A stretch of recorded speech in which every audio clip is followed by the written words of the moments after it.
একটা কথা চলে আসছে অনেক দিন থেকে। বারমুডা অঞ্চলে নাকি জাহাজ, নৌকা বা আকাশপথে যাওয়ার সময় উড়োজাহাজ রহস্যজনকভাবে উধাও হয়ে যায়। খোঁজখবর নাকি আর পাওয়া যায় না। এই বারমুডা রহস্যের ব্যাপারটা কি? বারমুডা ট্রায়াঙ্গেল হলো আটলান্টিক মহাসাগরের উত্তর পশ্চিমাংশের ত্রিভুজ আকৃতির একটি বিশেষ অঞ্চল। এর এক কোণে বারমুডা দ্বীপ আর অন্য দুই প্রান্তে মায়ামি বিচ ও পুয়ের্তো রিকোর সান জোয়ান। সেই দ্বিতীয় বিশ্বযুদ্ধের শেষ দিকে 1954 সালে 5 ডিসেম্বর 5টি টিভিএম অ্যাডভেঞ্চার উড়োজাহাজ এবং একটি উদ্ধারকারী উড়োজাহাজ রহস্যজনকভাবে উধাও হয়ে যায়। সেই থেকে বারমুডা ট্রায়াঙ্গেল রহস্য কথাটা চল। এরপর বেশ কিছু জাহাজ ও উড়োজাহাজ সেখানে নিখোঁজ হয়েছে। ডিসেম্বর 1948 মার্কিন নেভির ফ্লাইট 19-এর 5টি বিমান বেরিয়েছে প্রশিক্ষণে, ছুটেছে মহাসাগরের উপর দিয়ে। কন্ট্রোল বেসের সঙ্গে নিয়মিত কথা বলছেন মিশন প্রধান চার্লস টেইলর রেডিওতে। হঠাৎ কথা বলতে বলতে থেমে যায় টেইলরের কণ্ঠ। নীরবতা ভর করে রেডিওতে। সংযোগ বিচ্ছিন্ন হয়। কন্ট্রোল রুম থেকে অনেক চেষ্টা করা হয়, কিন্তু সংযোগ স্থাপন করা সম্ভব হয়নি। টেইলর বা তার দলের কেউ আর যোগাযোগ করেননি। শুরু হয় সার্চ মিশন। সেগুলো উদ্ধারের জন্য পাঠানো হয় আরও 2টি বিমান আর একদল দক্ষ ক্রুকে। অনেক খোঁজাখুঁজি করে ব্যর্থ হয়ে ফিরে একটি বিমান, কিন্তু ফেরেনি আরেকটি বিমান। দিন দুপুরে গায়েব। রেডিওর সর্বশেষ সিগন্যাল ট্র্যাক করে জানা যায় মিয়ামি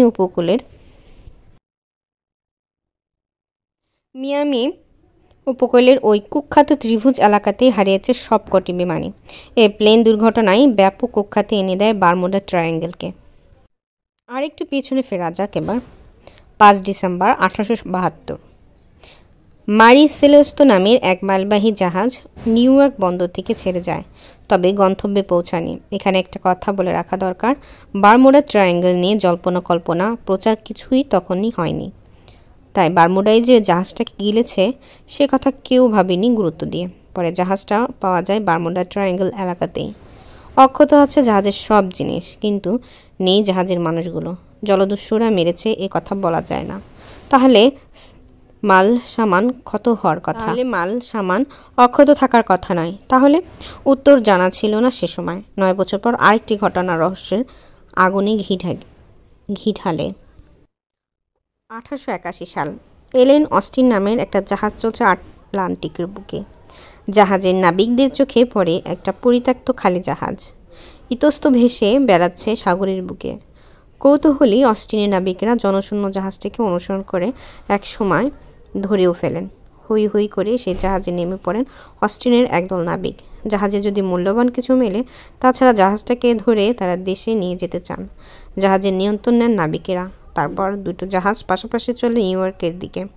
কিন্তু সেটা বেশিক্ষণ নয়, কিছুক্ষণের মধ্যেই সদ্য পাওয়া জাহাজটি হারিয়ে যায় অস্টিনের নাবিকদের সহ। পরে সেটাকে আবার খুঁজে পান অস্টিনের নাবিকেরা। কিন্তু তাদের যে দল ওই জাহাজে নেমেছিল, নিয়েছিল এর নিয়ন্ত্রণ, সেই নাবিকের দলটা যেন বেমালুম গায়েব।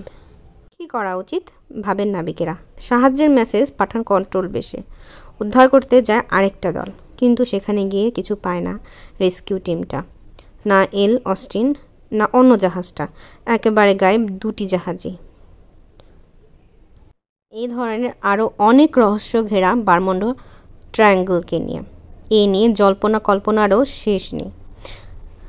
তবে নির্ভরযোগ্য উৎসগুলো বলে এর মধ্যে কোনো রহস্য নেই। কিছু দুর্ঘটনা ঘটেছে বটে, এগুলো নিছক দুর্ঘটনায়।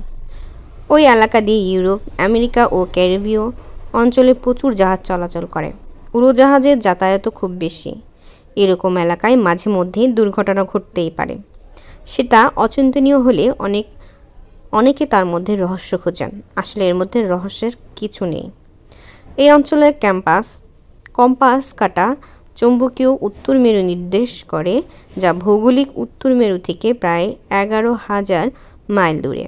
ক্যারিবীয় অঞ্চলে এই পার্থক্য কম্পাস কাটায় প্রায় 20 ডিগ্রি। জাহাজ বা এরোপ্লেন চালানোর সময় এই পার্থক্য হিসেবে রাখা হয়। যদি কোনো কারণে ভুল হয় তাহলে নানা বিভ্রাট লাগতে পারে। তাছাড়া ওই এলাকায় উপসাগরীয় স্রোতধারার প্রবল ঢেউয়ের উপদ্রব বেশি। আছে টর্নেডোর ঝড়ঝাপটা। এই সবের পাল্লায় পড়লে আকস্মিক দুর্ঘটনার প্রকোপ একটু বেশি মনে হতেই পারে। তাই মনে হয় ওই এলাকাটাই রহস্যজনক বিপদের একটি আখড়া। কিন্তু বিশেষজ্ঞরা বলেন ওসব কথার ভিত্তি নেই। তবে এত এত মানুষ বলেছে রহস্যের কথা, তার কি কোনো মূল্য নেই? আছে। তবে আসলে যদি রহস্য হয়, গুজব রটনাকারীরা যত গুজব রটিয়েছে, গবেষকরাও বারমণ্ডল নিয়ে তত গবেষণা করেছেন। বিজ্ঞানীরা দুর্ঘটনার আরেকটি ব্যাখ্যা দাঁড় করিয়েছেন। ট্রায়াঙ্গল এলাকায় প্রচুর মিথেন হাইড্রেট গ্যাসের উৎস আসে। সেসব উৎস থেকে বেরিয়ে আসা বুদবুদের ঝাঁক, লক্ষ কোটি বুদবুদের কারণে কমে যায় পানির ঘনত্ব। পানির ঘনত্ব কমে যাওয়া মানেই জাহাজের জন্য সেটা দুঃসংবাদ। মুহূর্তের মধ্যেই ডুবে যাবে অতি আধুনিক জাহাজও। এ কারণেই পানির অতি ঘনত্বের কারণে ডেড সিতে জাহাজ কেন সাঁতার না জানা মানুষও অনায়াসে ভেসে থাকতে পারে। আসল কথা হলো, পত্রপত্রিকা ও অন্যান্য গণমাধ্যম স্বভাবতই ষড়যন্ত্র তত্ত্বে বেশি আগ্রহী। একটু গন্ধ পেলে তা ফুলিয়ে ফাঁপিয়ে তোলে।